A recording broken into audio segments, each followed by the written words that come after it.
I am a staunch defender of the police. I've had the privilege of hosting the Met Police Awards. Golly, I think I did it 12 years on the run, and I might have shared with you, my mum was in the job, so I'm normally a staunch defender. And I've thought long and hard about this, and I've read a couple of newspaper versions. There is no context. This man is completely out of control. Something has gone really badly wrong.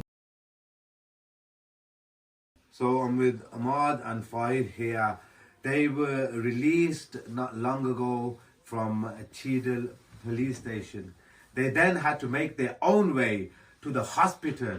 But in reality, because they've had head injuries, it was the police duty to take them to a hospital.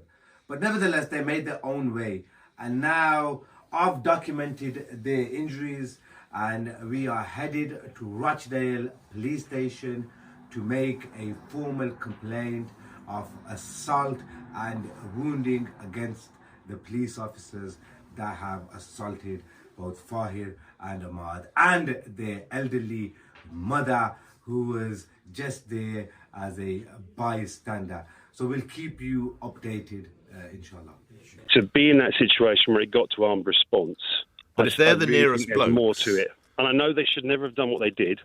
They've overreacted, but I really think before we all make comments, we should know exactly what was going on there and why, in the middle of an airport, professional armed police officers were pointing guns at people. It must have been a pretty serious situation, more than, I would imagine, more than just an assault. Lastly, I don't know, you don't know, but maybe they were just the nearest team.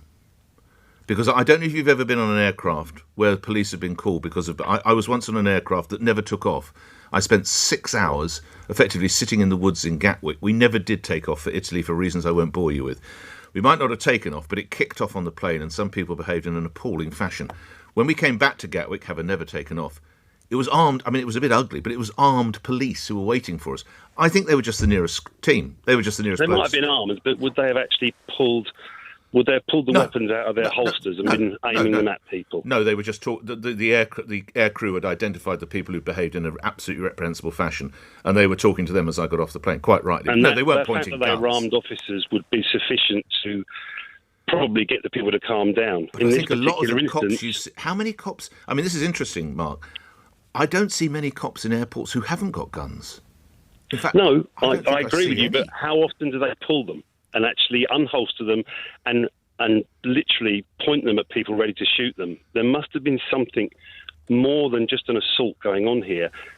And I just think we all ought to step back, wait for them to make their decisions before everyone starts to... I completely agree with you in everything you say, that what the police officer did was completely wrong. If he just lost his temper and it was completely...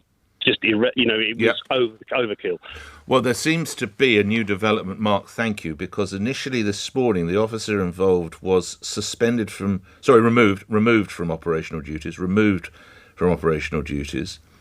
and the initial report says it's understood he's not been suspended. This has just been released by Greater Manchester Police, following a thorough review of further information in relation to an incident at Manchester Airport.